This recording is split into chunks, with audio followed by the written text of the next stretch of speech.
رسول اکرم صلی اللہ علیہ وآلہ وسلم نے فرمایا، ان موقعوں پر دعا مانگو تو وہ رد نہیں ہوگی۔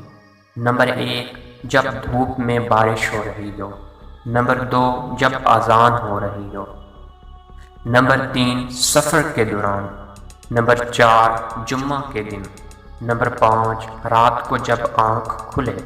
نمبر 6، مصیبت کے وقت۔ نمبر 7، فرض نمازوں کے بعد۔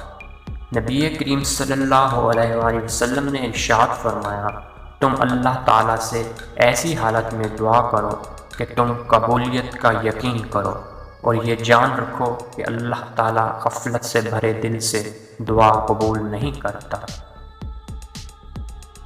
حضرت جابر رضی اللہ تعالیٰ عنہ نے کہا، رسول اللہ فرماتے ہیں، ہر رات میں ایک گھڑی ایسی ہوتی ہے، اس وقت جو آدمی اللہ سبحانہ و تعالیٰ سے دنیا اور آخرت کی بھلائی مانگے، اللہ تعالیٰ عطا کرے، اور یہ گھڑی ہر رات میں ہوتی ہے۔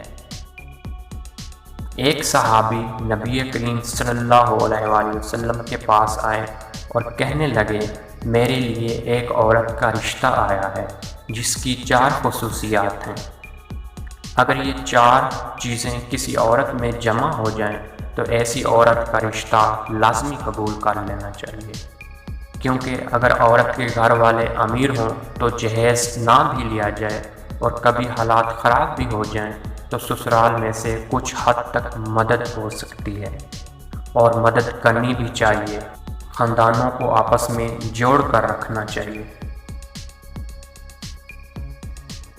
دوسری طرف اگر وہ لڑکی خاندانی ہے تو بھی بہت اچھا ہے، کیونکہ خاندانی لڑکیاں پہلے ہی دن سے شوہر کی عزت کرتی ہیں، اور اس کو اٹھنے بیٹھنے کی بھی تمیز ہوتی ہے، اور ایسی لڑکیاں خاندان اور گھر والوں سے بھی تہذیب اور سلیقے سے ملتی ہیں، اس میں شوہر کی ہی عزت ہوتی ہے۔ اور اگر لڑکی کے پاس کوئی عہد یعنی اس کے پاس کوئی منصب بھی ہے تو بھی بہترین ہے۔ اگر آپ کو ویڈیو اچھی لگی ہو تو لائک کر دیں، چینل پر فرسٹ ٹائم ہے تو چینل کو سبسکرائب کر کے بیل آئیکن کو پریس کر دیں۔ شکریہ، اللہ حافظ۔